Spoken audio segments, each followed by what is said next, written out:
Well, these are probably not the ancestral trees here, but... No, none of them. This is Douglas fir. Yeah, that's what I'm saying.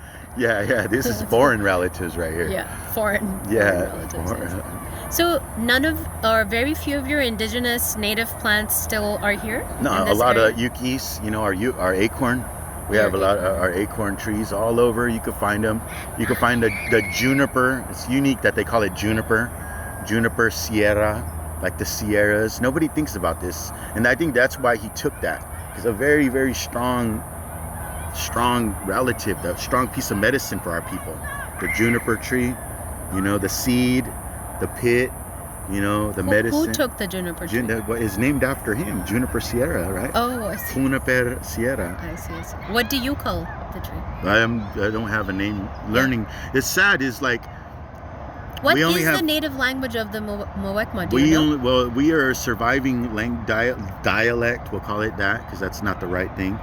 But the language that we spoke here is Tamiyan speaking villages. Tamiyan? Here.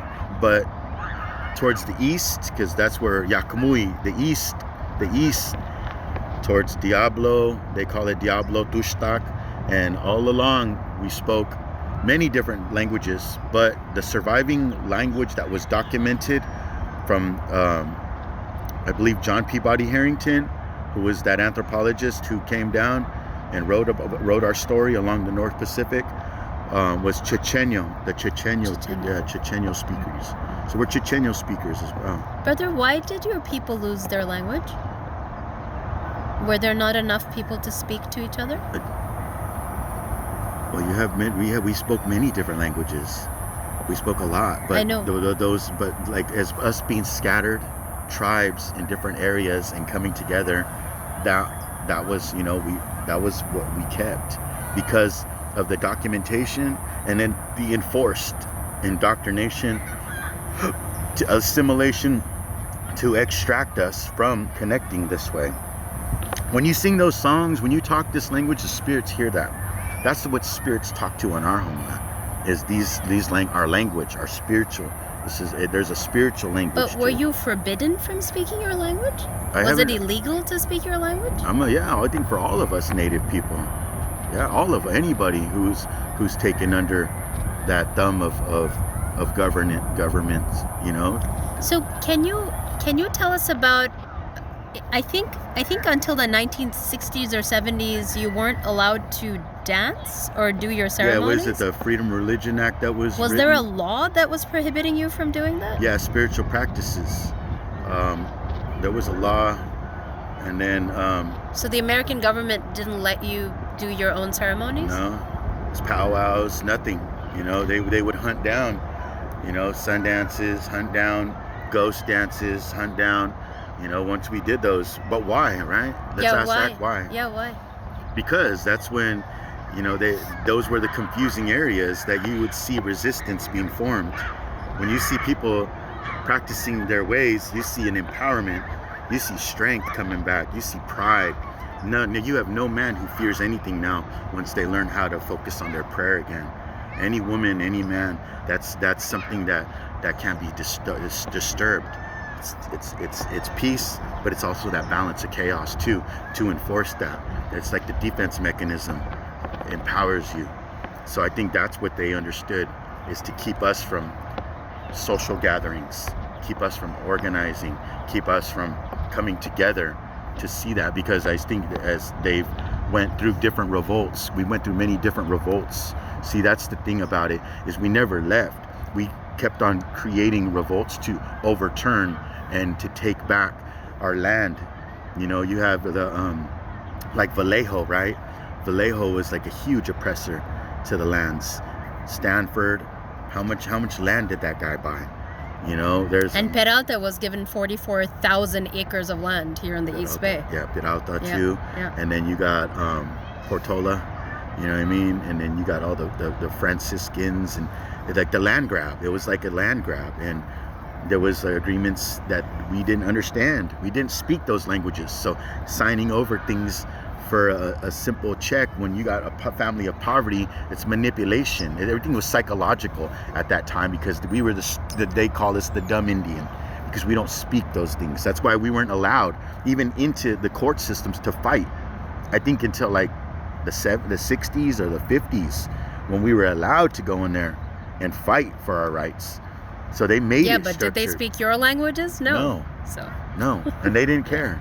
And that's the truth. You're right, very much. It's the revolution. You know, that's what the only thing that keeps us alive still to this day, with our spiritual integrity. So then they thought that if they could prohibit you from doing your ceremonies, because that would bring you together and connect you once again to each other in the land, that would weaken you? Is that why they... Yeah, it's always about desensitization. You know, you're a disciplined slave, and now if you forget your ways, now you're just, you know, it's like cutting a cat's whiskers off or a dog's whiskers off. I mean, they did that to the Africans too, right? All of our people, we all suffer from the same oppressing families, the crowns of Europe, the queens, the kings, you know. So then what happened? I think there was an act or something passed in the 1960s or 70s when you were again allowed to do your dances, yeah? Mm-hmm. Do you remember what that was? When all red nations, right? You're talking about all people. Was it the Freedom of Religion Act? Maybe, and that was passed what, in 76, maybe 73, 76. Okay. And then that's when you had like that uprise where like American Indian movement was formed over there, like in Twin Cities, right? With all the Plains relatives. And then, but I think they seen different powers. Like America faced different forms of resistance, and some of the strongest strongholds still to this day who took on the American government was the Oglalas, the Lakota Nation. And that's where are they? South Dakota, Porcupine, Pine Ridge area, Manderson, you know, Uyukpe, Crazy Horse's family, and Red Cloud, and all of them. You know, that's when like Bigfoot, Chief Bigfoot, and all of them relatives, they took on that, and that's when the Wounded Knee Massacre happened, and then that's when the American Army, they massacred a whole village, I think. Yes, several villages. I think it was like the Cheyenne, Oglalas, a bunch of different relatives. They sent them on a journey to go find, you know, to force them away in a snowstorm. That's like they do a ride in honor of the memorial ride, the Bigfoot ride, a Wounded Knee Massacre ride.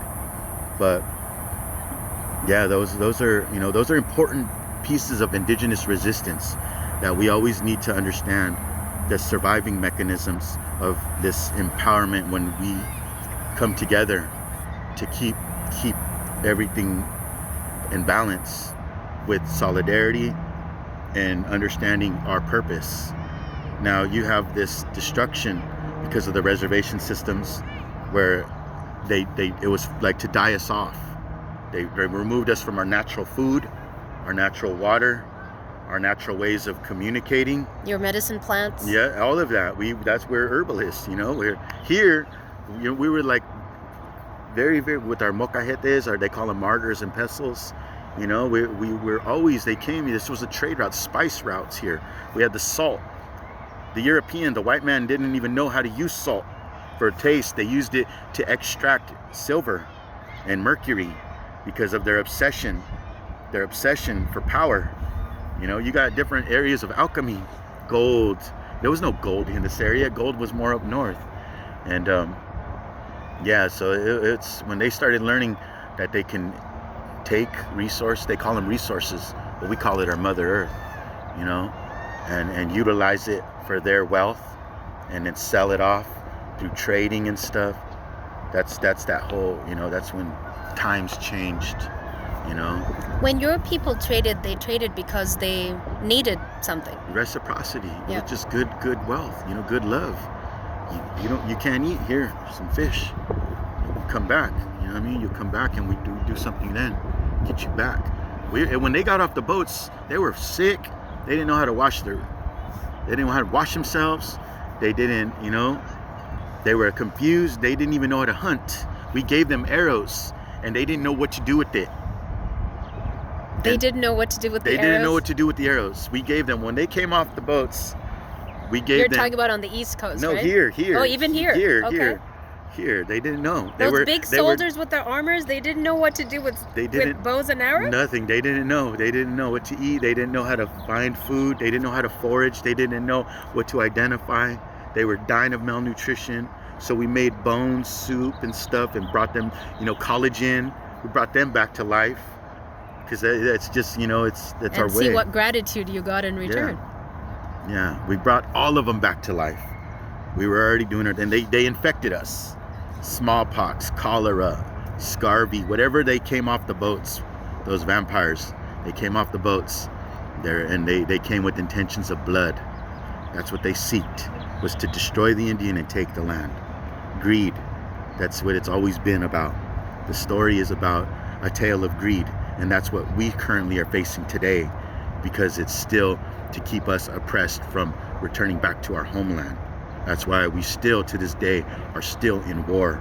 Federal fighting tribe, still fighting for the same thing as we fought from the beginning of the origin story.